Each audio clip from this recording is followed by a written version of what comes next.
Bonjour à tous et à toutes, soyez les bienvenus ce matin pour suivre notre culte en ligne. On est vraiment très heureux de se retrouver ensemble et de passer un bon moment dans la présence de Dieu et sous le regard de Dieu. Alors si vous vous rappelez, depuis le début du mois maintenant, lors de notre journée interconnectée, nous avions commencé une thématique sur commencer 2021 avec un cœur propre. Commencer 2021 avec un cœur propre. Dimanche passé, si vous vous rappelez, je vous avais posé cette question, où est ton cœur ? Où est ton cœur ? C'est-à-dire qu'en fonction du terrain dans lequel la semence va tomber, eh bien, la semence va agir différemment. Le terrain, c'est votre cœur, évidemment, et la semence, c'est la parole de Dieu. Le but étant bien de porter du fruit, que nous puissions, que cette semence qui, lorsqu'elle est déposée dans nos cœurs, puisse bien prendre racine, qu'elle puisse grandir et que nous puissions porter du fruit qui glorifie le Seigneur. Alors ce matin, on va continuer dans la même thématique et c'est Quentin qui nous apportera le message de la parole de Dieu tout à l'heure. Il sera question de la transformation du cœur ce matin. Mais avant cela, on va préparer nos cœurs, on va préparer les terrains afin que la semence de la parole de Dieu puisse bien prendre racine et tomber dans une bonne terre ce matin. Alors on va louer le Seigneur ensemble, on va se connecter et je lisais cette semaine cette phrase du pasteur Patrice Martorano qui disait ceci: si nos yeux pouvaient voir tout ce que Dieu nous épargne chaque jour, notre vie ne serait que louange et adoration. Si nos yeux pouvaient voir tout ce que nous épargne chaque jour Dieu, notre vie ne serait que louange et adoration. Alors ce matin, on veut apporter bien toute la louange, toute l'adoration à celui qui en est digne, notre Seigneur. On se connecte avec l'équipe de louange. Bonjour Lydia. Bonjour. Bonjour Alice, bonjour toute l'équipe. Bonjour. Je vous laisse toute la place et on se laisse bien entraîner ce matin dans la présence de Dieu. Que Dieu vous bénisse et je vous souhaite un bon culte à chacun.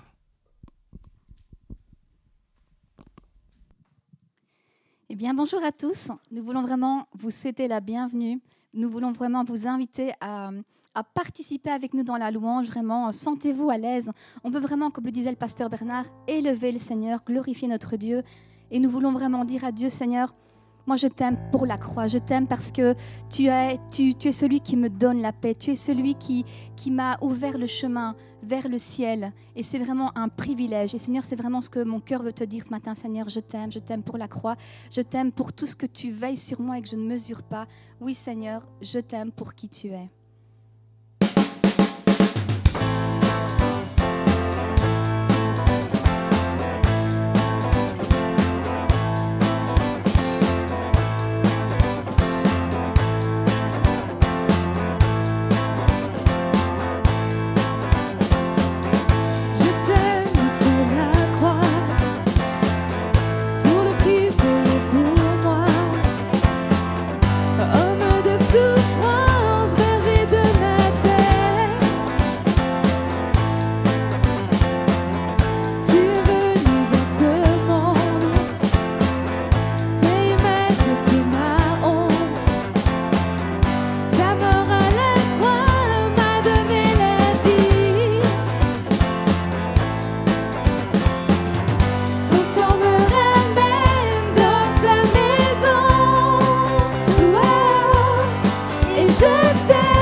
Et je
Est-ce que vous voyez l'aube d'un nouveau jour qui s'annonce à vous? Moi, c'est vraiment quelque chose que je ressens profondément. On est devant une saison nouvelle, devant un réveil, devant quelque chose de glorieux qui de bien loin dépasse tout ce que notre entendement. Et c'est pour ça qu'on veut vraiment élever un chant ce matin, qu'on veut vraiment commander à notre âme. Mon âme, bénis l'Éternel. Oh mon âme, chante ses bienfaits, chante sa gloire. Oh mon âme, chante, élève son saint nom. Alléluia. Merci pour qui tu es, oh Jésus.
moi, bénis Dieu. Bénis Dieu, oh mon âme, oh mon âme, et rends gloire à son saint nom. Il chante comme jamais, oh chante comme jamais, oh mon âme, et rends gloire à son saint nom.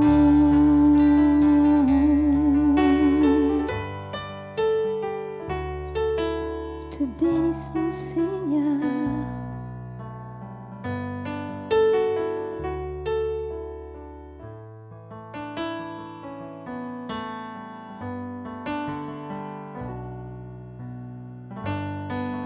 Notre Dieu est un Dieu infiniment grand. Il est infiniment au-dessus de toutes choses. Et vous avez vu, il y a de la neige un peu partout. Enfin, ce matin, il y a de la neige partout. Et je regardais les flocons tomber. Enfin, pas ce matin, mais un autre jour où il avait neigé la semaine dernière. Et je me disais, punaise, il n'y a pas un seul flocon identique.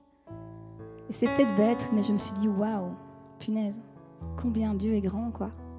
Toutes ces petites gouttes de pluie qui, en tombant, sont formées peut-être à travers le vent, à travers leur chute. Et c'est comique, mais ça me faisait penser un petit peu à nous, ce flocon qui est à la base une goutte de pluie. Et puis, dans sa chute, il est transformé, il est façonné, un peu comme nous, à travers le vent de l'esprit. Nous voulons vraiment élever le Seigneur ce matin. Oui, mon âme veut s'écrier de tout mon être. Je veux chanter à mon Dieu qui est grand, qui est éternel, ce roi majestueux dans ma vie.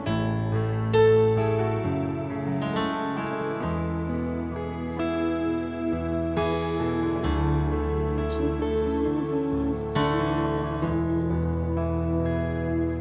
quand je sonde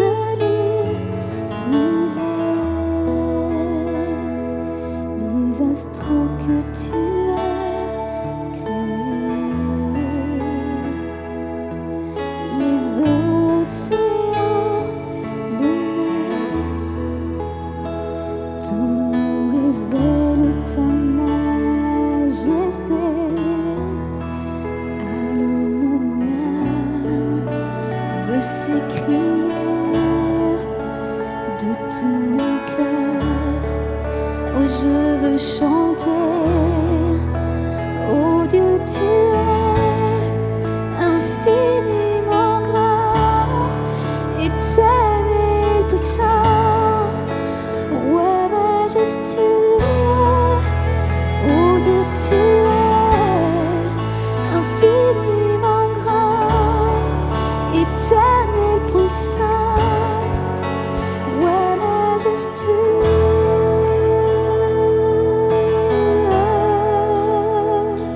Quand je songe que tu m'as fait,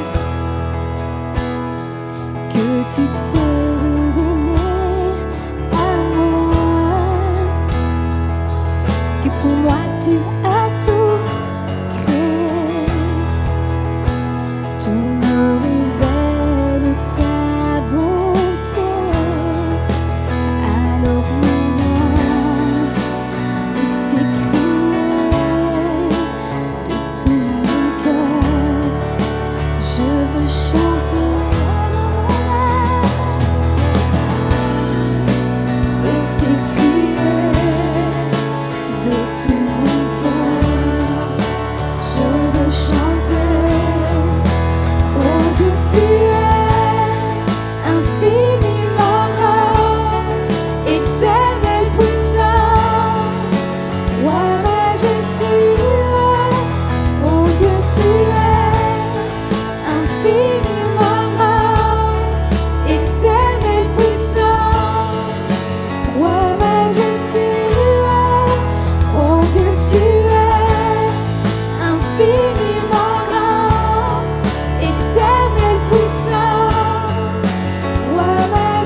Vous savez, dans cette thématique du cœur, eh bien, je pourrais dire que je suis bien placée pour savoir que Dieu est vraiment celui qui est le Dieu des profondeurs. Il est le Dieu du cœur.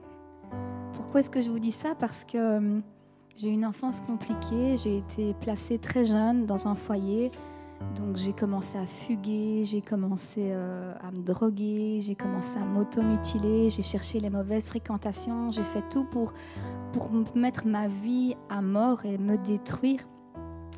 Et j'avais vraiment le cœur en pièces, la pensée en pièces, mon âme était en pièces. Et il faut savoir que j'avais néanmoins reçu une éducation chrétienne grâce à mes grands-parents. Et je suis, malgré mon cheminement, j'ai continué de descendre plus bas. Pour finir, je suis devenue gothique. J'ai commencé à faire de la magie noire, à faire des trucs pas très bien, vraiment pas bien. Dans la connaissance du Dieu que j'avais, c'était vraiment honteux. Et ça n'a rien amélioré dans mon état, que du contraire. C'était vraiment une descente en enfer dans les deux sens du terme. Et quand Dieu est venu me chercher, il a commencé à faire le ménage dans ma vie et dans mes fréquentations. J'ai même commencé à être malade quand je me droguais parce que j'avais pas assez de poids. Et je suis rentrée dans cette église un jour et Dieu a frappé à mon cœur de manière glorieuse. Et c'est là qu'a commencé un cheminement des profondeurs, où Dieu est venu parler à mon cœur, où Dieu est venu restaurer ce qui a été brisé. Et vous savez, malgré ma vie chrétienne, j'ai continué toujours à lutter avec ma culpabilité, avec mon identité, avec les blessures de mon cœur, avec des mécanismes que j'avais construits, des barrières pour me protéger des autres et de moi-même. Et un jour, Dieu m'a parlé à travers un de ses serviteurs et m'a dit tu es là, tu veux avancer, tu veux progresser, mais en fait, tu es comme une barque cassée sur un océan. Et je suis en train de restaurer ta barque. Je suis en train de colmater tes brèches. Je suis en train de faire de ta barque un bateau fort et solide. Et il faut que tu saches, ma fille, que ce que tu dois faire, c'est compter sur ma grâce seule. Parce que c'est ma grâce dans ta vie qui fait ce que tu es. C'est pas ton passé, c'est pas ce que tu essayes d'être. C'est ma grâce seule. C'est ce que nous dit ce chant. Il nous parle de la grâce infinie du Père qui un jour nous a sauvés, qui nous a retrouvés comme la brebis que nous étions perdus. Et bien Dieu, il délaisse tout le troupeau pour aller peut-être te chercher toi maintenant, ce matin, dans tes besoins, dans tes attentes, dans tes faiblesses, dans ta maladie. Il est là, il veut venir te chercher. Il abandonnera tout son troupeau pour venir te chercher. Alors viens, ouvre-lui ton cœur. Ouvre-lui ton cœur parce que tout ce qu'il désire, c'est t'aimer.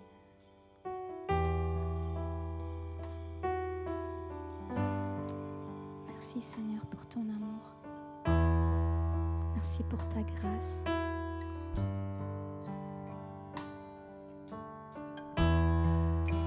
Merci Seigneur.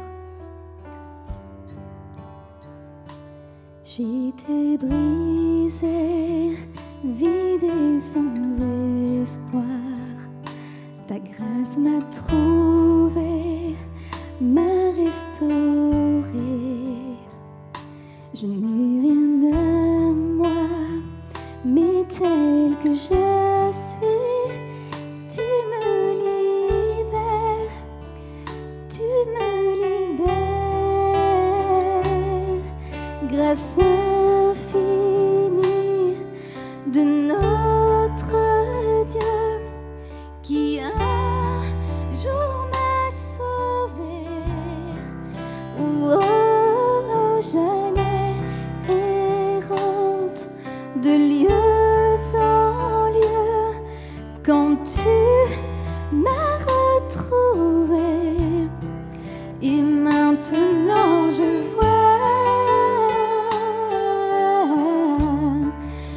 vois l'amour, la grâce dans tes yeux, donnant ta vie pour moi, me ramenant de la mort à la vie.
vois l'amour, la grâce dans tes yeux. Regarde ses yeux ce matin.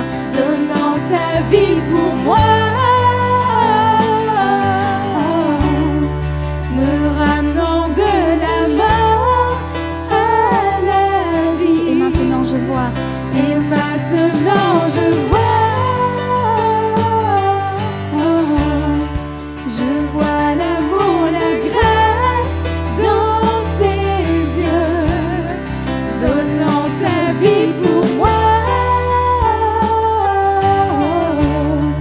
Me ramenant de la mort à la vie. Et maintenant je vois, je vois l'amour, la grâce dans tes yeux, donnant ta vie pour moi. Me ramenant de la mort à la vie.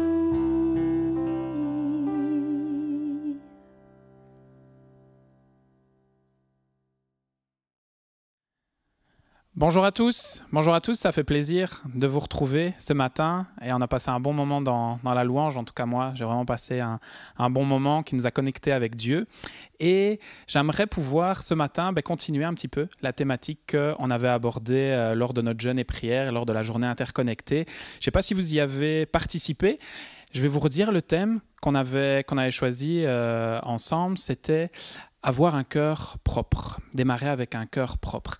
Et c'est très intéressant cette thématique parce qu'on a dit un cœur propre, pas nécessairement un cœur pur. Alors le cœur pur, souvent, on le relie avec la sainteté. On le relie avec le fait d'être sans péché ou d'essayer en tout cas d'aller vers une vie qui se détourne du péché, qui n'est pas là une vie vraiment pure, en accord avec les principes de Dieu. Le cœur propre, la notion de propreté, c'est un petit peu plus large que la sainteté. Ça qui est intéressant, c'est que la notion de propre, c'est aussi un espace ordonné. C'est aussi quelque chose qui est en ordre, qui est bien rangé, qui n'est pas sale justement, qui permet d'avoir un espace de travail qui soit dans les meilleures conditions possibles. Moi, je me souviens, quand j'étais aux études, j'aimais bien, avant de démarrer ma séance d'études, de pouvoir ranger tout mon bureau, de pouvoir ranger toutes mes affaires, d'avoir un espace qui soit ordonné, qui soit vraiment propre. Je ne sais pas pourquoi, c'est un peu comme si mes idées se mettaient correctement en place et du coup, je pouvais mieux apprendre mon cours. Et encore à l'heure actuelle, j'aime bien avoir un espace qui est bien rangé, qui est propre, qui est net, précis, pour que je puisse vraiment travailler dans les meilleures conditions. Et je me posais la question, je me disais, dans notre recherche, dans notre vie chrétienne, dans notre recherche de la maturité, dans notre recherche d'une vie plus en accord avec Jésus, avec ses principes, avec qui il est, je me demandais, est-ce que nous n'avons pas peut-être sous-estimé ou négligé l'importance d'avoir un espace ordonné, d'avoir un espace qui soit rangé, qui soit propre, pour pouvoir bien démarrer l'année 2021 ou de pouvoir simplement continuer notre marche avec le Seigneur. Alors attention, je ne suis pas en train de parler de résolution. Hein. On sait bien qu'en début d'année, au mois de janvier, généralement, on prend des bonnes résolutions. J'en ai prises moi-même, mais je ne parle pas vraiment de ça, parce que les résolutions, généralement, elles sont inspirées par l'homme, elles sont motivées parce que nous, on a envie de changer, et c'est tout à notre honneur, c'est très bien de faire ça, mais généralement, au bout de quelques mois, ça tombe. Non, ici, je prie vraiment que ce message, qu'au travers du Saint-Esprit qui vient dans vos maisons alors que vous écoutez maintenant, je prie vraiment qu'il y ait une conviction pas qui met la culpabilité ou la honte, mais une conviction au contraire qui nous fait dire « Ah oui Seigneur, j'ai besoin de changer, j'ai besoin d'une transformation, j'ai besoin de me repentir ». Et j'aimerais vraiment nous proposer justement cette repentance motivée par Dieu, motivée par le Saint-Esprit. Pas juste une résolution humaine, mais quelque chose qui va durer dans le temps parce que ça va être inspiré à partir de Dieu, à partir du Saint-Esprit qui travaille dans nos cœurs. Alors moi, en ce début d'année 2021, j'aimerais pouvoir mettre de l'ordre sur ma table. J'aimerais pouvoir démarrer l'année continuer l'année, dans mon processus de maturité, dans mon processus avec Dieu, j'aimerais mettre de l'ordre dans la table pour faciliter l'œuvre du Seigneur. Je veux offrir au Seigneur ma vie, mais je ne veux pas l'offrir n'importe comment. Je ne veux pas l'offrir dans un désordre total, où il y a plein de choses qui traînent, où il y a des portes qui sont fermées, où je cache la clé pour pas que le Seigneur vienne ouvrir un certain tiroir de ma vie. Non, j'ai envie de faire ce choix, en ce début d'année 2021, de pouvoir mettre de l'ordre sur ma table, de mettre de l'ordre dans ma vie, afin que le Seigneur il puisse venir effectuer son travail de la meilleure manière qu'il soit, de la manière la plus facile qu'il soit. Alors, une petite remarque ici, c'est important parce que vous allez peut-être tout de suite vous dire « Ah oui, mais bon, moi, je ne suis pas parfait, je ne suis pas saint, j'ai encore plein de défauts, j'ai encore plein de choses. » Ce n'est pas de ça que je parle. Je ne suis pas en train de dire il faut arriver près de Dieu déjà tout propre, déjà tout fait, déjà tout saint, sans péché et tout ça. Non, ce n'est pas du tout ce que je veux dire. Je vais vous donner un exemple pour qu'on puisse comprendre ensemble ce que je veux dire. Récemment, j'ai déménagé. On a déménagé avec mon épouse et on a dû faire appel à un technicien d'une grande marque pour pouvoir avoir l'Internet et la télévision parce qu'on a changé nos box. Et avant que le technicien n'arrive, pourtant on avait encore les boîtes qui étaient là, on n'avait pas encore tout rangé. J'ai vraiment pris le temps de pouvoir lui préparer un espace qui soit propre, un espace qui soit ordonné. J'avais mis sur le coin de la table les boîtes avec les box pour l'Internet et pour la télévision bien rangées. J'avais préparé les câbles d'un côté. J'avais vraiment fait attention qu'il ne manque rien, que tout soit bien là à disposition du technicien. Il est arrivé, je lui ai demandé même s'il voulait boire quelque chose, s'il voulait manger quelque chose pour qu'il soit vraiment bien. Puis ensuite, il s'est mis au travail. Il m'a simplement posé la question, ces boîtes-là, c'est bien pour ça? J'ai dit oui, c'est bien ça. Il a travaillé dans le silence, on ne l'a même pas entendu. Au bout d'une demi-heure, je lui demande, ça va, tout va bien, on ne va rien devoir faire nous-mêmes. Et il dit non, ici je fais les contrôles pour voir que ça fonctionne bien, que l'Internet, la télé va bien. Et ça a pris une demi-heure, 40 minutes. Imaginez maintenant qu'on ait appelé le technicien, on lui a donné rendez-vous, et que dans le déménagement, c'est un petit peu le bordel, on ne sait pas trop où sont les choses. J'ai égaré la boîte, j'ai égaré la box, il manque la moitié des câbles. Et le technicien, il me regarde et il dit je ne sais pas faire plus que ça. Si vous ne me donnez pas accès et si vous ne planifiez pas un endroit facile pour moi pour travailler, je ne vais pas pouvoir vous aider. » Peut-être que le technicien, il aurait dû revenir. Peut-être que ça aurait pris plus de temps que prévu. Peut-être même que j'aurais dû payer plus d'argent. Ce que j'aimerais nous proposer ce matin, on va y aller ensemble, c'est de pouvoir proposer un espace de travail au Seigneur qui soit bien ordonné, bien rangé, bien propre, facile. Et vous allez voir sur quoi on va aller. Je pense qu'il est important qu'en ce début d'année, nous nous posions cette question.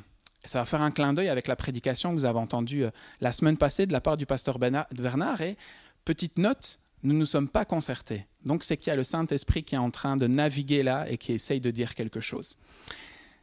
Je pense qu'il est important de nous poser cette question ce matin. Où en est notre cœur? Où en est ton cœur ce matin? Où en est ton cœur en ce début d'année 2021? Alors oui, il y a eu toute l'année 2020. Pas facile, c'est clair. Mais où en est ton cœur ce matin? Où en est mon cœur ce matin? Est-ce qu'il est bien disposé pour faciliter le travail du Seigneur? Ou bien est-ce qu'il y a des petites choses qui gênent? Est-ce qu'il y a des obstacles? On a perdu une boîte, on a la moitié des câbles qui ne sont pas là. Est-ce qu'il est encombré de tout un tas de choses qui font que le Seigneur il ne sait pas trop agir comme il a envie? Où en est ton cœur ce matin? Alors je nous fais cette proposition ensemble, c'est de pouvoir offrir au Seigneur un cœur qui soit propre. Un cœur qui soit propre. Alors c'est difficile. C'est difficile, c'est clair. Ça, je veux bien l'entendre. Moi-même, ça a été difficile de mettre mon cœur en ordre, mon cœur propre, rangé, correctement pour que le Seigneur fasse son travail. C'est très difficile, c'est clair. Mais je nous propose ce matin, on va se laisser guider par la parole de Dieu. On va se laisser encourager et on va faire quelques lectures ensemble qui, moi-même, m'ont vraiment encouragé dans mon parcours, m'ont vraiment aidé à faire de ce cœur qui était sale, désordonné, qui n'était pas tout à fait, qui était en vrac, d'en faire un cœur qui est prêt à accueillir le Seigneur, qui est prêt à accueillir sa main dans ma vie, pour qu'il puisse agir tranquillement, sans effort, sans qu'il ait à chercher quoi faire. Alors on y va ensemble? Amen. Il y a des cœurs ce matin qui sont durs. Comme je le disais, c'est difficile d'avoir un cœur propre. Il y a des cœurs qui sont durs et parfois c'est tout à fait légitime. Il y a des choses de la vie qui font que notre cœur a été blessé, notre cœur a été quelque part touché par des choses, des blessures, des paroles qu'on nous a dites, des choses que les gens nous ont fait. Il y a eu parfois un manque de pardon qui s'est mis là. Quelquefois, on a des prières qu'on a fait, qu'on n'arrête pas de faire, et elles sont sans réponse. On a une maladie qui est venue frapper, on a eu un problème financier. Il y a des choses qui rendent notre cœur un petit peu plus dur, qui au fil des années, au fil des semaines, fait qu'on s'endurcit. Et le cœur est dur. On en vient même, pour vous donner un exemple, là, à faire des vœux. Des vœux, alors pas les vœux de bonne année, pas les vœux de bonne résolution, mais des vœux qui ont ceci comme particularité, c'est qu'on va utiliser 2 mots. On va utiliser souvent le plus et le jamais. Alors, je vais vous donner des exemples. Je ne laisserai plus jamais un homme avoir accès à mon cœur. Parce qu'il s'est passé des choses, parce que la vie a été là. Plus jamais je ne ferai confiance à quelqu'un. Mon cœur ne sera désormais plus accessible, je vais le verrouiller à double tour et je vais jeter la clé aux oubliettes. Je ne lui pardonnerai jamais. Jamais je ne serai dépendant de quelqu'un, financièrement ou autre. Je ne ressentirai plus jamais d'émotions, etc. C'est tous des vœux qui parfois dans notre vie, on les fait sous le coup de la colère, sous le coup de la blessure, parce que notre cœur a été meurtri, et c'est bien compréhensible, c'est pas ce que je dis, moi-même j'en ai fait des vœux comme cela, des vœux qui étaient difficiles, et qu'après je me suis rendu compte que mes vœux, ils avaient une portée bien plus éternelle. Une fois que je m'arrête et que le coup de colère descend, que le coup de la blessure s'atténue, je ne me rends pas compte qu'en fait ces paroles-là, elles ont un impact dans ma vie. Et il se fait que peut-être, si j'ai dit un jour, je ne pardonnerai jamais cette personne, peut-être qu'il y a toute ma vie, je vais avoir du mal à pardonner cette personne, et je ne vais pas comprendre, je vais vouloir, mais il y a quelque chose qui va bloquer. Et ça, on va en parler du blocage. Quand on a un cœur comme ça, un cœur dur, un cœur qui n'est pas malléable, un cœur qui a été meurtri par la vie, c'est comme si notre cœur, il était rempli de petites taches. Je ne sais pas si vous avez déjà vu, peut-être dans une série médicale ou dans un film, lorsqu'on montre la radiographie des poumons d'un cœur et qu'il y a un cancer. On voit qu'il y a plein de taches. Il y a plein de taches. Mais quand on garde en fait ces blessures-là, lorsqu'on a ce cœur qui est dur, c'est comme si notre cœur il était rempli de petites taches, comme un cancer en fait, qui nous pourrit vraiment de l'intérieur. Alors j'en entends déjà me dire, oui mais moi tu sais Quentin, la vie ne m'a pas épargné et je me suis fait une carapace. Mais un cœur dur, c'est différent de se faire une carapace. Avoir un cœur dur, c'est différent d'avoir une peau épaisse. C'est différent ça. On dit ça, oui, je me suis fait une carapace, j'ai une peau épaisse, mais en réalité, on a un cœur dur. On a un cœur qui a été meurtri. Avoir un cœur dur, c'est différent de ce verset qui nous dit « Garde ton cœur plus que toute autre chose ». Parce que le cœur dur, c'est celui qui est meurtri et qui ne veut plus changer, qui ne veut plus se repentir, qui ne veut plus essayer, qui ne veut plus donner l'espace au Seigneur ou qui va donner un tout petit peu, mais qui va quand même retenir parce qu'il n'a pas trop envie de changer. Ça, ce n'est pas garder son cœur plus que toute autre chose. Ça, ce n'est pas ça. Ce verset-là, garde ton cœur plus que toute autre chose, protège ton cœur plus que toute autre chose. Il est très bon, il est très biblique, il est très sain. Et il faut le faire, il faut faire attention, il faut garder notre cœur, protéger notre cœur. Mais ce n'est pas un mur hermétique où personne ne peut passer, où je ne vis aucune émotion, où je ne pardonne pas, où je reste dans ma blessure. Ça, ce n'est pas garder son cœur plus que toute autre chose. C'est avoir un cœur dur. Et il faut faire attention de ne pas mélanger les deux parce que, en réalité, la Bible, elle appelle ça, ce cœur dur, elle appelle ça un cœur de pierre. Un cœur de pierre. Et le prophète Ézéchiel, il nous en parle, d'avoir un cœur de pierre. Alors avant d'aller plus loin, j'aimerais nous reposer cette question. C'est le titre du message, vous en rendez bien compte, c'est vraiment la phrase clé, la question qu'on va traiter ensemble. J'aimerais te reposer cette question.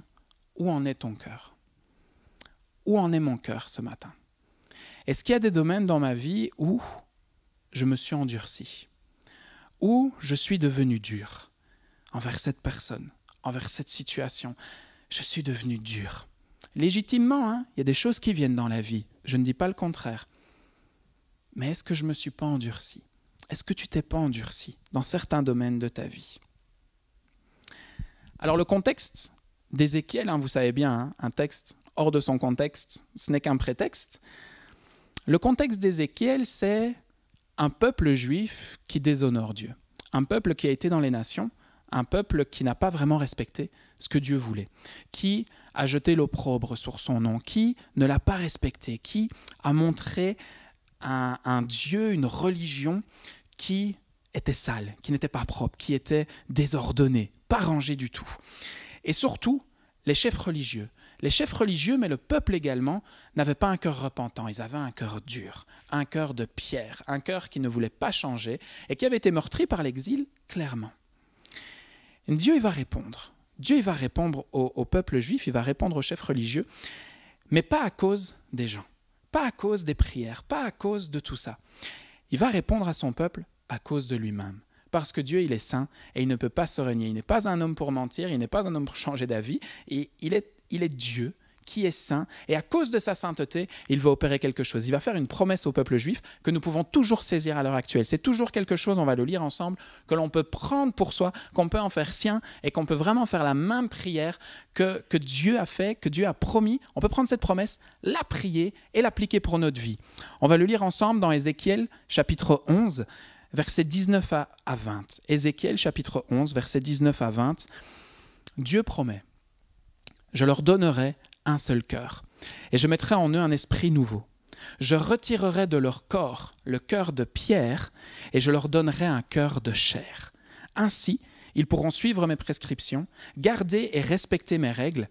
Alors ils seront mon peuple, et je serai leur Dieu. » On voit un petit peu plus loin, dans les chapitres, un petit peu plus loin dans l'histoire, Dieu expliquait pourquoi justement, à cause de son nom, à cause de la sainteté, de qui il est, il va opérer ça et il refait la même promesse. Ézéchiel chapitre 36, cette fois-ci, versets 22 à 28. Ézéchiel chapitre 36, versets 22 à 28. C'est pourquoi annonce à la communauté d'Israël, là Dieu parle à Ézéchiel, annonce à la communauté d'Israël, voici ce que dit le Seigneur l'Éternel. Ce n'est pas à cause de vous que j'interviens, communauté d'Israël, mais c'est à cause de mon saint nom, puisque vous l'avez déshonoré dans les nations où vous vous êtes rendus. Je démontrerai la sainteté de mon grand nom, qui a été déshonoré parmi les nations, puisque vous l'avez déshonoré au milieu d'elles. Et les nations reconnaîtront que je suis l'Éternel, déclare le Seigneur, l'Éternel. Quant au travers de vous, je manifesterai ma sainteté sous leurs yeux. Je vous arracherai aux nations, je vous rassemblerai de tous les pays, et je vous ramènerai sur votre territoire. Je vous aspergerai d'eau pure, et vous serez purifiés. Je vous purifierai de toutes vos impuretés et de toutes vos idoles. Je vous donnerai un cœur nouveau, et je mettrai en vous un esprit nouveau. Je retirerai de votre corps le cœur de pierre, et je vous donnerai un cœur de chair. C'est mon esprit que je mettrai en vous. Ainsi je vous ferai suivre mes prescriptions, garder et respecter mes règles. Vous habiterez le pays que j'ai donné à vos ancêtres. Vous serez mon peuple, et je serai votre Dieu. Amen. C'est une fabuleuse promesse de Dieu. Une fabuleuse promesse de Dieu que nous pouvons, que tu peux, que je peux saisir ce matin et l'appliquer dans ma vie. À cause de son saint nom, Dieu promet au peuple d'Israël, je te donnerai un nouveau cœur, je te donnerai un cœur nouveau, un esprit nouveau, je remplacerai dans ton corps le cœur de pierre et je mettrai un cœur de chair. Rappel, le cœur de pierre, c'est un cœur dur, un cœur sale, désordonné, qui ne veut pas changer, qui ne veut pas se repentir, qui n'a pas envie de suivre le Seigneur. Leur Seigneur leur promet de leur donner un cœur nouveau qu'Ézéchiel appelle un cœur de chair. Le cœur de chair, c'est un cœur tendre, un cœur qui va laisser le Seigneur venir agir. C'est le cœur qui va être bien disposé à ce que le Seigneur vienne faire son œuvre de la meilleure manière qui soit, de la manière la plus facile qui soit, parce que je vais être bien disposé à dire « Seigneur, viens faire ton œuvre. Change mon cœur, viens faire ton œuvre. Je veux suivre tes voies, je veux suivre tes prescriptions. Mais viens changer mon cœur, parce que mon cœur, il a un cœur de pierre. » Et Dieu est bon. Dieu est bon parce que c'est l'auteur de cette promesse, c'est l'auteur du changement. Il n'est pas question pour toi de pourvoir aux moyens de ta transformation. Ça, cela n'existe pas avec Dieu. Ce n'est pas toi qui dois pourvoir aux outils que le Seigneur va utiliser pour te transformer. Le Seigneur, il pourvoit aux outils de ta transformation. Il pourvoit aux moyens qui vont faire que tu vas être transformé et que tu vas avancer avec lui. La seule chose à faire, c'est de l'accepter. c'est d'accepter de rentrer dans cette démarche de prière, de communication avec lui, pas seulement le penser ou le dire à quelqu'un d'autre, à un ami, à une sœur, à un frère, mais de rentrer dans cette démarche de prière et de dire avec foi, Seigneur, viens changer mon cœur, viens transformer ma vie. On pourrait se demander pourquoi le cœur il est si central dans le plan de Dieu. Pourquoi un cœur nouveau, c'est nécessaire. Dans notre processus pour devenir plus mature, plus saint, pour ressembler de plus en plus à Christ, pourquoi le Seigneur choisit-il de changer notre cœur de pierre en cœur de chair? Eh bien, c'est simple. Lors du jeûne et prière, Patricia elle avait reçu un verset vraiment, qu'elle nous avait partagé. Je vais vous le repartager parce que c'est clé. Proverbe 4, 23, justement. Garde ton cœur plus que toute autre chose, car de lui jaillissent les sources de la vie. Vous vous rendez compte de ce qui se passe? Garde ton cœur plus que toute autre chose, car de lui jaillissent les sources de la vie. C'est à partir du cœur que tout se passe, que tout se déroule. Si le cœur ne va pas, rien ne va. Si le cœur va, tout va. C'est la disposition du cœur qui importe. Et on le voit avec Jésus, dans tout l'évangile, c'est le cœur qui importe. C'est comment tu t'approches du Seigneur. Tu as beau faire tout ce qu'il faut, si ton cœur ne va pas, Jésus il n'est pas content. Parce qu'il dit c'est ton cœur qui doit changer, c'est ton cœur qui m'importe. Et c'est pour ça qu'il faut donner son cœur à Jésus. Parce que c'est ça qui importe. Le reste va découler. Parce que ne me faites pas dire ce que je n'ai pas dit. Le fait de donner son cœur à Jésus et de ne voir aucun changement dans notre vie, c'est peut-être que le cœur n'a pas tout à fait été donné. Parce qu'il y a un changement qui se produit. Vous comprenez la démarche, on vient de le lire. Il est possible que l'on veuille changer d'attitude, de réaction, de caractère, de tout ce qu'on veut. Il est possible que l'on veuille changer. Mais si le Seigneur il n'a pas encore effectué ce remplacement de notre cœur de pierre en cœur de chair, la force de notre volonté, à un moment donné, tôt ou tard, elle va se heurter à un plafond invisible. À un moment donné, on va se sentir bloqué dans notre marche chrétienne. On va se sentir las. Il va y avoir quelque chose et certains d'entre nous, on marche depuis quelques années déjà avec le Seigneur, ou peut-être que ça fait quelques mois et tu vas peut-être ressentir la même chose. Ça fait quelques années et on ressent comme une lassitude. Oh, on est las de la vie chrétienne, de la marche avec Dieu. On a l'impression, voilà, on n'a plus de goût. C'est comme si on touchait une barrière, un plafond. C'est comme si on n'arrivait pas à aller au-delà. On a beau lire notre Bible, on a beau prier, on a beau chanter, il y a quelque chose qui ne va pas. Il y a cette lassitude, il y a cette chose qui fait qu'il y a comme un blocage dans ma vie spirituelle. Je n'arrive pas à avancer. Eh bien, laissez-moi nous proposer, parce que ça me touche aussi, peut-être que notre cœur, il s'est endurci. Peut-être qu'il est devenu dur envers celui qui nous a tout donné. Peut-être que c'est ton cas ce matin. Peut-être que tu te retrouves dans ce que je viens de partager. Est-ce que tu te rends compte au final que ta vie spirituelle, elle n'a plus vraiment la même fraîcheur qu'il y a 6 mois, qu'il y a 2 ans, qu'au moment où tu as donné ta vie à Jésus, tu étais tout feu, tout flamme. Est-ce que tu sens que tu as perdu un peu de fraîcheur? Où en est ton cœur ce matin? Où en est notre cœur ce matin? Et une petite remarque ici, parce que ça, c'est important. Écoutez vraiment ça, c'est important. La transformation de notre cœur de pierre en cœur de chair, c'est un processus que l'on va devoir faire toute notre vie. Si tu te dis, moi j'ai déjà 20 ans d'expérience chrétienne, ce message ne me concerne pas, j'ai déjà fait cette prière, réfléchis encore une fois, repense maintenant et revois ta vie. Parce que peut-être que ça te touche également, ça me touche. Ce n'est pas l'affaire d'une fois dans la vie, On n'en sort jamais, en fait. La transformation du cœur de pierre en cœur de chair, il se produit plusieurs fois au cours de la vie chrétienne. Pourquoi? Mais parce que la vie continue à nous ébrécher, parce que la vie continue à nous endurcir, parce qu'on a des expériences qui font que c'est difficile, qu'on a du mal à avancer, qu'on a du mal à mettre un pied devant l'autre, qu'on a du mal à pardonner, qu'on a du mal à continuer à avancer. Et c'est bien là le danger que le diable voudrait nous faire croire. Ce qu'il aimerait bien nous faire croire, c'est que ton cœur, il va bien, alors qu'en fait, il est malade. Examinons-nous ce matin. Où en est mon cœur? Où en est ton cœur? Où est-ce qu'il est réellement? Est-ce que je crois qu'il va bien, alors qu'en fait il est malade? Où est-ce que j'en suis? On peut se demander, mais d'où est-ce que ça vient ce blocage? Qu'est-ce qui se passe? Oui, ça vient du cœur, mais qu'est-ce qui se passe C'est quoi vraiment qui est en train de se produire?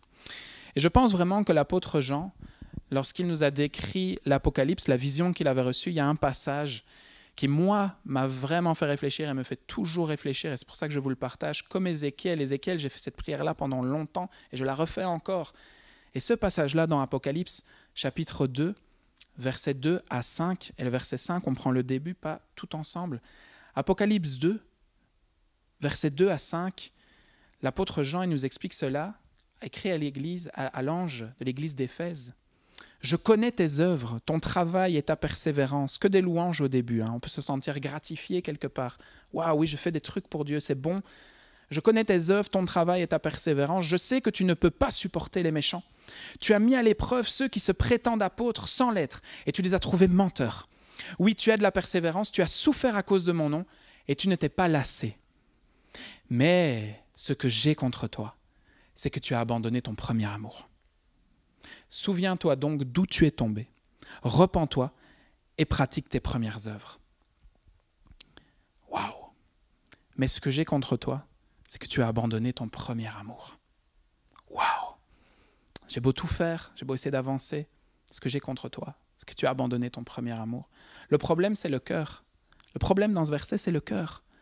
Le cœur, l'amour qu'on a envers le Seigneur, la fraîcheur de notre amour, de tout ce qu'on pourrait déverser envers lui. La crise, les cultes à la maison, quelque chose que quelqu'un m'a fait, le boulot que j'ai perdu,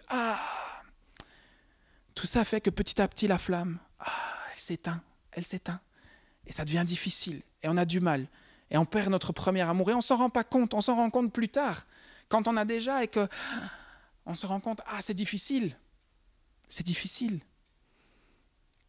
mais le Seigneur il ne nous laisse pas comme ça. Là, il écrit à l'église d'Éphèse pour qu'elle puisse se repentir. C'est toujours ça l'œuvre du Seigneur. Il ne nous montre pas un petit peu mettre notre nez dans vous savez quoi, avec le doigt comme ça pour dire ça va pas et il nous laisse comme ça. Non. Quand il nous montre quelque chose qui ne va pas dans notre vie, c'est toujours avec la même volonté que l'on se repente, qu'on aille vers lui parce qu'il nous aime et qu'il y a encore de l'espoir. Aujourd'hui, c'est encore le jour de la rédemption. Aujourd'hui, c'est encore le jour de la transformation. Aujourd'hui, il y a encore possibilité d'aller plus loin. On va se laisser modeler, être bien disposé, propre, avoir un cœur qui laisse le Seigneur agir sans difficulté. Et c'est une bonne nouvelle, comme je vous l'ai dit, c'est le Seigneur qui agit. Ce n'est pas nous qui agissons, ce n'est pas à nous de produire ça. C'est le Seigneur qui promet. Je changerai dans ton corps, le cœur de pierre, en cœur de chair. Je te donnerai un cœur nouveau, je te donnerai un esprit nouveau. Notre part, c'est simplement d'accepter. C'est d'accepter quelque part de se joindre à la prière de David. Dans le psaume 51, « Ô Dieu, crée en moi un cœur pur, renouvelle en moi un esprit bien disposé. Crée en moi un cœur pur, crée en moi un cœur propre, un esprit bien disposé qui veut faire les œuvres du Seigneur, qui veut le laisser agir. » Et refaire cette prière autant de fois qu'il faut la faire sur le nombre d'années qu'il faudra. Parce que quelquefois, on va gagner dans un domaine et puis 2 années plus tard, on aura perdu du terrain et l'ennemi aura repris un peu de terrain et il faudra refaire cette prière. Ou bien dans un autre domaine, on se rendra compte que notre cœur, il est devenu dur. Ou bien là, il était dur et là, il est plus tendre. Eh bien, on refait la prière autant de fois qu'il le faut et aussi longtemps qu'il le faut, jusqu'à ce qu'on sente quelque chose être transformé en nous et que notre cœur de pierre est devenu un cœur de chair et que maintenant, on peut adorer le Seigneur, on peut le laisser faire et qu'on voit vraiment une transformation venir dans notre vie. Est-ce que ce matin, tu souhaites faire cette prière avec moi? Psaume 51, 12, « Ô Dieu, crée en moi un cœur pur, renouvelle en moi un esprit bien disposé, transforme mon cœur de pierre en cœur de chair, donne-moi un cœur nouveau. » Alors je conclus. Où en est notre cœur? Où en est ton cœur ce matin? On a vu ensemble que le problème majeur, c'est qu'on avait un cœur de pierre, un cœur qui est parfois endurci par la vie, de manière légitime, on l'a dit. Mais en 2021, comme je l'ai dit dans l'introduction, j'aimerais nous proposer d'offrir au Seigneur un cœur qui soit propre. Un cœur où l'on va pouvoir laisser le Seigneur faire son œuvre de la manière la plus facile qui soit, de la manière la plus docile, la plus chouette, sans devoir chercher. Et avoir un cœur comme cela, un cœur propre, c'est ce que la Bible elle appelle un cœur de chair, un cœur tendre, un cœur nouveau. Alors je ne sais pas où vous en êtes ce matin. Je ne sais pas ce qui s'est passé pendant l'année et demie, les 10 ans qui viennent de s'écouler, les 15 ans qui viennent de s'écouler. Je ne sais pas ce qui s'est passé. Est-ce qu'il y a des domaines dans ta vie où tu t'es endurci, où ton cœur il est devenu dur, il est devenu sale, pas propre, désordonné, pas rangé, compliqué? Est-ce que tu réalises que ta vie spirituelle peut-être, elle n'a plus la fraîcheur d'avant, elle n'a plus la fraîcheur d'antan? Où en est ton cœur ce matin? Et si tu devais faire un bilan et demander où en est mon cœur, que répondrais-tu? Alors on va prier ensemble, hein. Je ne sais pas, on n'est pas en présentiel, donc je ne peux pas vous voir vraiment si vous réagissez à ça, mais je vais simplement vous proposer de fermer vos yeux pour ceux qui ont envie de prier cette prière avec moi, et je vais simplement prier pour vous, que le Seigneur crée en vous un cœur pur, qui renouvelle votre esprit bien disposé, qu'il transforme votre cœur de pierre en cœur de chair, et qu'il vous donne un cœur nouveau, un esprit nouveau. Et je vais m'inclure dans cette prière. Seigneur, je veux te demander ce matin, on va prier la prière de David en psaume 51, au verset 12. « Ô Dieu, crée en moi, crée en nous un cœur pur. Renouvelle en moi, renouvelle en nous un esprit bien disposé. » Et je te demande pour toutes celles et ceux, Seigneur, qui se sentent touchés par ce message, que tu puisses venir transformer leur cœur de pierre en cœur de chair, que tu puisses leur donner un cœur nouveau, comme tu le dis dans Ézéchiel, que tu puisses leur donner un esprit nouveau, que tu puisses transformer notre cœur de pierre en cœur de chair, afin qu'on soit bien disposé pour toi et que cette année 2021, on puisse voir des percées, on puisse voir des montagnes s'effondrer, qu'on puisse voir des forteresses être brisées dans nos vies, qu'on puisse pardonner, qu'on puisse aller vers l'autre, qu'on puisse vraiment faire ce que 2021 et les années précédentes nous ont empêchés de faire parce que notre cœur n'était pas à la bonne place. Seigneur, tu viens transformer dans la vie de chacun et de chacune le cœur. Et pour ton nom, Seigneur, dans ta gloire vraiment, dans ton nom précieux, parce que c'est toi qui le fais, on n'a rien à faire. Je te bénis pour ça. Amen.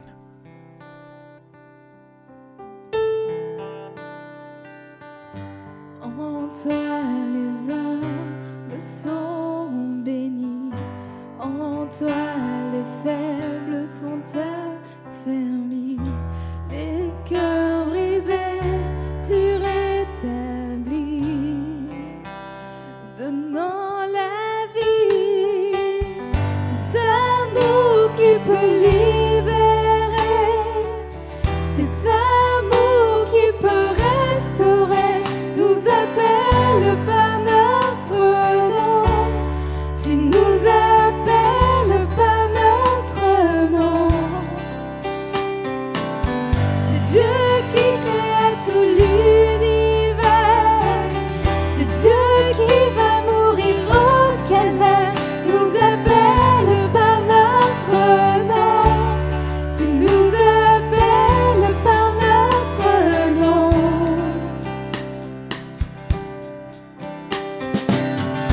À ceux qui doutent dans la foi, aux chancelants, tu tends les bras, tu les appelles de ta voix.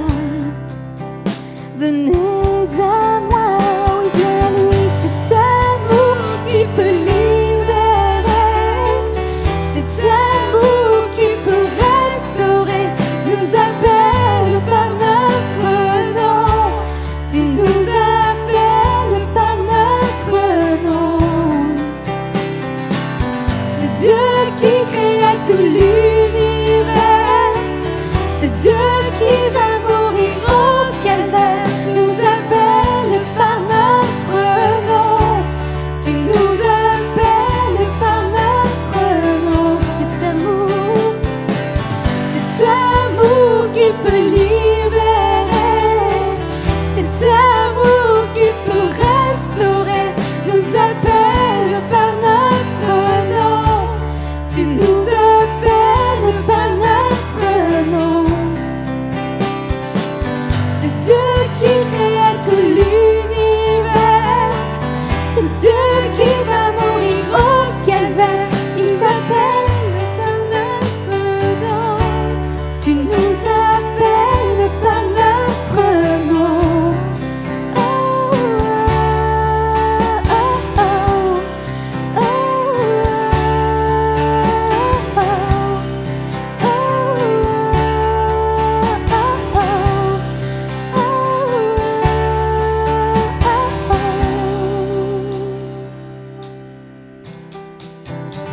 de ta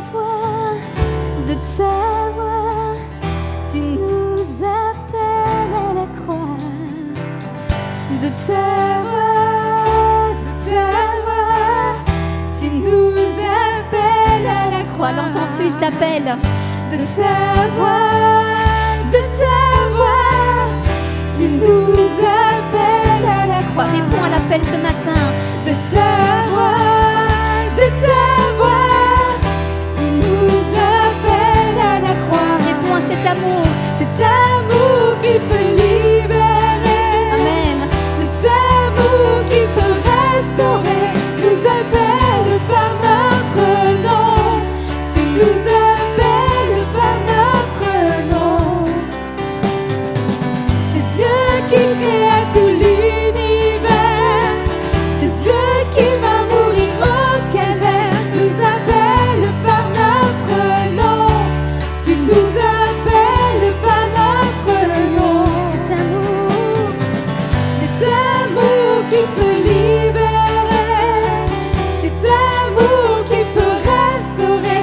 Nous appelle par notre nom. Tu nous appelles par notre nom. C'est Dieu qui créa tout l'univers. C'est Dieu qui va mourir au calvaire. Nous appelle par notre nom. Tu nous appelles par notre nom. Oh, oh,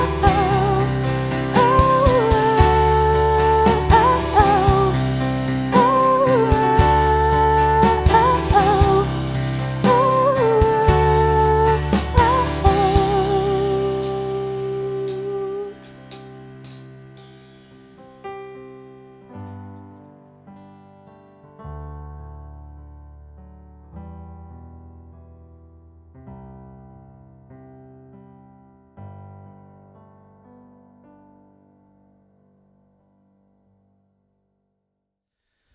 Merci Quentin pour ce message ce matin. On va prolonger un peu ces moments si tu veux bien. On va prendre la Sainte Seine aussi ensemble. Alors, si vous n'avez pas encore préparé les éléments à la maison, bien faites-le, c'est le moment. On va prendre la Seine ensemble dans quelques instants. Mais un thème ô combien important. Où en est ton cœur? Où en est ton cœur? C'est important parce que si, quelque part, si le cœur ne change pas, il n'y a rien qui se passe. Il n'y a rien qui se passe. Et c'est pourquoi la Bible nous dit, et c'est notre verset qu'on développe depuis maintenant le début du mois, hein, garde ton cœur plus que toute autre chose, car de lui viennent les sources de la vie. Et si tu te rappelles, lors de la journée interconnectée, on avait vu cette image, une image que j'aime beaucoup, et qui disait que notre vie, c'est comme une rivière. C'est comme une rivière, et tout ce qui sort de notre vie, eh bien, ça vient d'une source, et cette source, c'est notre cœur. C'est-à-dire que tout ce que l'on dit, tout ce que l'on pense, tout ce que l'on fait, ça vient du cœur. C'est quelque part, voilà, c'est la base, c'est la base, c'est le centre. Tout vient du cœur, et si le cœur eh bien, est contaminé, si le cœur est sale, hein, pour le mettre en opposition avec ce cœur propre, si le cœur est contaminé, la rivière va être contaminée. Tout ce qui va découler, tout ce qui va jaillir de nos vies, eh bien, va être contaminé. Et souvent, eh bien, des gens ont la rivière de leur vie qui est contaminée, et on va essayer de décontaminer l'eau par nous-mêmes. On va essayer de filtrer l'eau, on va mettre toutes sortes de produits pour retrouver cette eau claire, cette eau propre. Mais comme tu l'as très bien dit ce matin, ce n'est pas à nous de pourvoir aux moyens, mais ça c'est l'action de Dieu, c'est l'œuvre du Saint-Esprit dans nos cœurs. Alors on essaye de décontaminer, et alors que le problème, eh bien, il est à la source, c'est au niveau du cœur. Il faut régler le problème à sa source. Et dans l'évangile de Marc, au chapitre 7, au verset 20, Jésus disait, c'est ce qui sort de l'homme qui le rend impur. Car c'est du dedans, c'est du cœur de l'homme que viennent les mauvaises pensées qui le poussent à vivre dans l'immoralité. Et on voit, il y a toute une série de choses là qui sont citées, hein, le vol, le meurtre, commettre l'adultère, vouloir ce qui est aux autres, hein, agir méchamment, tromper, vivre dans le désordre, être jaloux, dire du mal des autres, etc. etc. Hein, Jésus dit, ben voilà, tous les péchés, toutes nos addictions, toutes nos dépendances, toutes nos mauvaises habitudes qui viennent souiller notre cœur, eh bien ça vient du cœur. Hein, c'est le cœur qui, quelque part, détermine le comportement. Alors, il y a des gens qui vont essayer de changer leur comportement, mais sans changer le cœur. Mais on l'a bien compris, ça ne marche pas, hein, n'est-ce pas? Non. Ça ne marche pas. Si le cœur ne change pas, le comportement ne change pas, lui non plus. On fait les choses à l'envers. Alors, il est important de se poser la question ce matin, est-ce que mon cœur est propre? Et j'aimerais te poser une question, Quentin, par rapport à cela. Quelle est la différence entre quelqu'un qui fait le bien autour de lui et un chrétien? Est-ce qu'on n'est pas quelque part, est-ce qu'on n'a pas tous tendance à faire le bien? Alors pourquoi bien avoir besoin du Seigneur pour changer notre cœur? Ouais. C'est vrai que c'est une très bonne question parce que c'est souvent ce qu'on se pose. Est-ce que des gens autour de nous peuvent nous poser quelle est la différence au final avec quelqu'un qui a cette tendance à toujours faire le bien, à s'engager dans les œuvres caritatives, à faire des bonnes choses. Et c'est clair qu'on n'est pas en train de dire c'est pas bien et il faut arrêter de faire ça. Non, ou qu'avec le Seigneur on est mieux que ceux qui font des choses dans les œuvres, c'est très bien.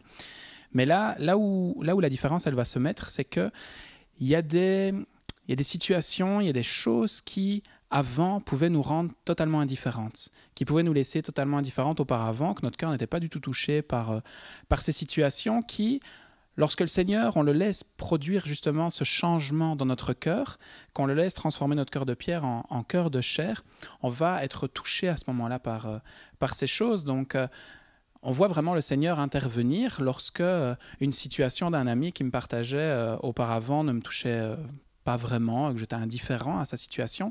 Mais grâce au Seigneur, maintenant, je prends cette situation dans mes priorités, j'en fais la source de mes prières, je vais vraiment prendre à cœur ce problème, ou bien lorsque un sujet quelconque ne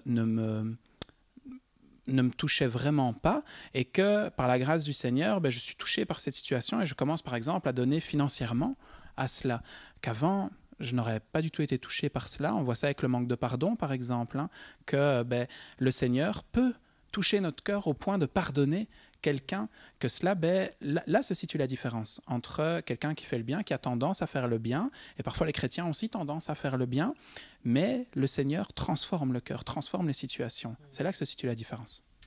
D'accord. Est-ce que tu aurais peut-être un exemple concret de quelqu'un dans la Bible qui a vécu cette transformation du cœur, justement, dont tu nous parlais dans le message ce matin? Oui, alors il y en a beaucoup, hein. J'aurais pu en prendre plusieurs, mais il y en a une vraiment qui, lorsqu'on préparait le message, je dis on parce que mon épouse, je répète souvent devant elle, et elle m'a donné un exemple qui m'a frappé, et on a discuté, et c'est vraiment ça qui se passe. C'est l'exemple dans Luc 19, en fait, de Zachée. Zachée, c'est ce personnage qui est collecteur d'impôts, et qui plus est, qui est le chef des collecteurs d'impôts. Et hein, pour ceux qui nous écoutent, vous savez, hein, on en a déjà parlé, le contexte des collecteurs d'impôts était très très mal vu par les Juifs à l'époque, parce qu'ils collaboraient avec les Romains, et c'était vraiment, vraiment mal vu. Et qui plus est, Zachée, il avait vraiment cette réputation de voler les gens, de faire du mal aux gens. Et il était complètement indifférent aux situations des pauvres, de ceux à qui il prenait tout cet argent. Et puis on le voit, il veut aller voir Jésus, hein, donc on peut lire l'histoire dans Luc 19, versets 1 à 9, hein, je pense, 1 à 9, 1 à 10, on voit qu'il veut se mettre sur cette arme, mais il est petit, il n'arrive pas trop, et puis Jésus dit « Je vais manger chez toi, je veux venir chez toi ». Et puis il se passe quelque chose dans cette maison. Il y a une discussion, et au début, lorsque je lisais dans la seconde 21, je ne comprenais pas tout à fait ce qui se passait, mais j'encourage vraiment chacun à les lire dans la parole vivante. Il y a vraiment une transcription très bonne de ce qui se passe. On se rend compte qu'il y a eu quelque chose. Il y a eu une rencontre avec Jésus, et le cœur de Zachée, lorsqu'il sort de cette rencontre, il dit « Ah ben écoute, à partir de maintenant, je vais donner la moitié de mes revenus aux pauvres, et si j'ai offensé quelqu'un, parce que je sais que j'ai offensé quelqu'un, je vais rendre le quadruple. » Oh, mais là, c'est un cœur de pierre qui est transformé en cœur de chair. Et Zachée est complètement touché par la situation, prend la situation à cœur et veut réparer le bien. Là, c'est vraiment l'expérience, l'histoire de quelqu'un qui a un cœur de pierre et puis un cœur de chair. Il a une rencontre avec Jésus faramineuse, boum, et il veut donner beaucoup d'argent, alors que généralement, c'est ça qui est difficile à donner dans nos vies. Le temps, l'argent, le pouvoir. Et lui, il donne son argent, il y va. Ça, c'est vraiment l'exemple de quelqu'un, concrètement, qui n'est pas plus spirituel qu'un autre, parce qu'il vient d'un passé très pécheur. Et une rencontre, pouf, c'est tout de suite un cœur de chair. Et waouh, on voit la transformation, quoi. Ah, on aimerait tous vivre une telle transformation, hein, n'est-ce pas ? Et on souhaite en tout cas que tous ceux qui nous écoutent ce matin, qui ont entendu ce message, puissent expérimenter cette transformation du cœur, un cœur de pierre changé en cœur de chair, et tout ce qui en découle, parce que ça va avoir un impact sur toute notre existence, sur nos pensées, notre manière de faire, notre manière de parler, sur notre capacité à pardonner, etc. Je dirais, ça, c'est tellement de conséquences sur nos vies, et on souhaite en tout cas à chacun d'en faire l'expérience, parce que c'est quelque chose de très beau et de très fort, de très puissant. Hein, il est vrai qu'à cause de la chute et de notre nature pécheresse, nous souffrons tous d'un problème de cœur. Hein. On connaît sur le plan physique les problèmes de cœur. On sait que c'est réel, ça existe et ça a des conséquences graves, mais sur le plan spirituel aussi.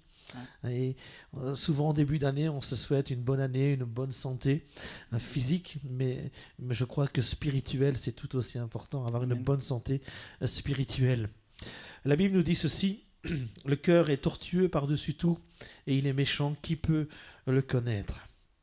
Chaque problème, qu'il soit émotionnel, mental ou spirituel, et parfois même physique, trouve son origine dans le cœur. L'état de notre cœur spirituel affecte tous les aspects de la vie quotidienne. Il détermine l'état de notre vie. Dans Ézéchiel, chapitre 18, au verset 31, la parole de Dieu nous dit: renoncez aux mauvaises actions que vous commettez, transformez vos cœurs et vos esprits. Pourquoi voudriez-vous mourir? J'ai été interpellé par cette petite phrase. Pourquoi voudriez-vous mourir? On sait que la Bible nous dit que Dieu a tant aimé le monde, qu'il a donné son Fils unique, afin que quiconque croit en lui ne périsse pas, mais qu'il ait la vie éternelle. Amen. Et le salaire du péché, c'est la mort. Mais le don gratuit de Dieu, c'est la vie éternelle en Jésus-Christ. Et ça, c'est une bonne nouvelle, hein, n'est-ce pas? L'apôtre Paul dira dans Romains 6, le salaire du péché, le salaire que paie le péché. J'aime bien cette transcription. Le salaire que paie le péché, c'est la mort. Mais heureusement pour nous aujourd'hui, il y a cette possibilité de changement, de transformation dans le cœur et dans la vie aussi. L'apôtre Paul, dans l'épître aux Colossiens, chapitre 1er, dira: vous aussi, vous étiez autrefois loin de Dieu, vous étiez ses ennemis à cause de tout le mal que vous pensiez et commettiez. Mais, il y a un mais, maintenant, par la mort que son Fils a subie dans son corps humain, Dieu vous a réconcilié avec lui, afin de vous faire paraître devant lui saint, sans défaut et irréprochable. Et je vais t'inviter, Quentin, à prendre le pain avec moi. On va participer au repas du Seigneur. Réaliser que oui, effectivement, on était étrangers, on était éloignés, mais par son corps, il nous a rapprochés. Ensemble, on prend le pain.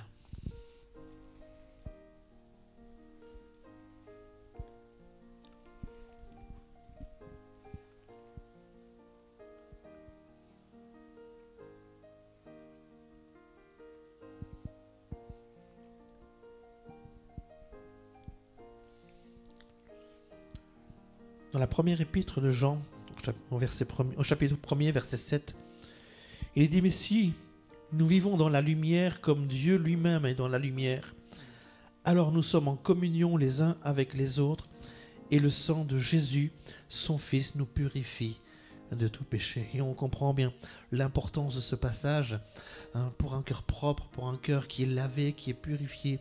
On est lavé, on est purifié dans le sang de Jésus qui a coulé à la croix pour chacun d'entre nous. Pour toi, Quentin, pour moi, mais aussi pour toi qui entends ce message ce matin. Alors je vous invite à prendre la coupe ensemble.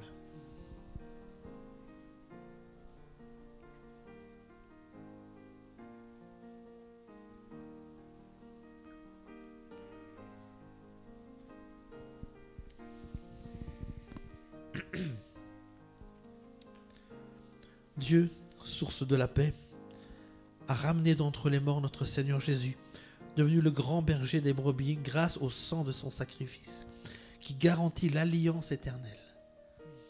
Que ce Dieu vous rende capable, et j'aime beaucoup ce passage, que ce Dieu vous rende capable de pratiquer tout ce qui est bien pour que vous fassiez sa volonté. Qu'il réalise en nous ce qui lui est agréable par Jésus-Christ, à qui soit la gloire pour toujours. Amen. Seigneur, je veux te prier ce matin. Je veux te remercier pour ta parole, pour ce temps de louange que nous avons vécu ensemble, pour la parole, cette bonne nouvelle que tu es venu répandre dans chacun de nos cœurs ce matin. Merci Seigneur, parce que tu es celui qui aujourd'hui nous rend capables de pratiquer ce qui est bien, de pratiquer ce qui fait partie de ta volonté, ce qui est bon, ce qui est agréable, ce qui est parfait. Et nous voulons te présenter chacun de nos cœurs ce matin et te prier comme Quentin l'a dit dans le message, crée en nous un cœur pur. Crée en moi un cœur pur ce matin.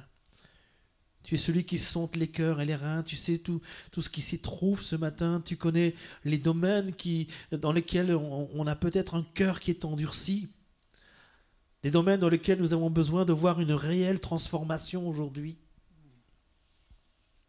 Merci Père, parce que tu es celui qui seul est capable de changer un cœur de pierre en un cœur de chair. Et comme nous l'avons entendu, tu veux mettre un cœur nouveau. Tu veux donner un cœur nouveau à chacun, à chacune, Seigneur. Merci pour ton aide dans les domaines où nous sommes peut-être en difficulté. Tu nous apportes tout ton soutien, toute sa force. Merci pour l'aide, l'assistance de ton esprit aussi, Seigneur. Te bénissons et te rendons toute la gloire au nom de Jésus. Amen. Amen. Merci Quentin pour ces moments, pour Avec plaisir. le message de la parole de Dieu aussi que tu nous as Avec partagé plaisir. et qui, je crois, a réellement béni vos cœurs ce matin. En tout cas, Amen. ça a béni mon cœur. Amen. Et je veux croire que je ne suis pas le seul. Je ne Amen. suis pas le seul. Je vous fais quelques annonces pour terminer notre rencontre ce matin. Je vous rappelle donc les zooms d'encouragement et de prière qui se déroulent le mercredi soir, hein, tous les mercredis. On aime en tout cas ces moments parce que ça nous permet de nous voir, de nous entendre, Amen. de pouvoir partager nos soucis, nos peines, nos difficultés. Et on peut prendre un temps où on prie ensemble, les uns avec les autres, les uns pour les autres. Alors, vous avez certainement remarqué dans les mails que vous recevez à la maison, nous avons maintenant un lien qui est unique. Donc, on n'a plus besoin chaque semaine de vous réenvoyer un lien pour pouvoir vous connecter, mais c'est le même lien qui est utilisé maintenant, donc semaine après semaine. Donc, si vous êtes habitué, maintenant vous connectez avec le même lien que vous avez reçu. Et si vous ne recevez peut-être pas les mails à la maison, eh bien, vous avez toujours cette possibilité de vous inscrire sur la page du TPE Namur, dans l'onglet donc réunion de semaine, et puis vous allez sur réunion du mercredi, Zoom du mercredi, et là vous pouvez vous inscrire, mettre votre adresse email, et on pourra ainsi donc vous envoyer le lien nécessaire pour vous connecter à la réunion. En tout cas, on espère vous voir de plus en plus nombreux à ces moments où on échange en tout cas de bons moments. On revient sur la parole du dimanche, on a l'occasion d'approfondir et surtout de prier ensemble. C'est toujours bénéfique en tout cas, et c'est bénissant pour nos cœurs. Si vous voulez toujours bénir l'œuvre de Dieu, bénir l'Église par vos offrandes, eh bien vous pouvez toujours le faire via le numéro de compte qui s'affiche maintenant dans le bas de l'écran. En tout cas, je vous dis merci, un grand merci à tous. Amen. Merci Quentin, merci à toute l'équipe technique qui travaille semaine après semaine maintenant et qui, je pense, bien s'améliore de plus en plus. On essaie de faire de mieux en mieux pour vous bénir là à la maison et vous encourager. Merci à tous et toutes de nous avoir suivis, et je sais que vous êtes de plus en plus nombreux à nous suivre, et puis il y a des fidèles qui sont là semaine après semaine. Ça nous encourage, ça nous motive à continuer et à toujours faire mieux. Merci à tous, bonne semaine, soyez bénis, sois béni Quentin avec toute ta famille, soyez bénis là dans vos maisons, avec vos familles également, et on se dit à bientôt.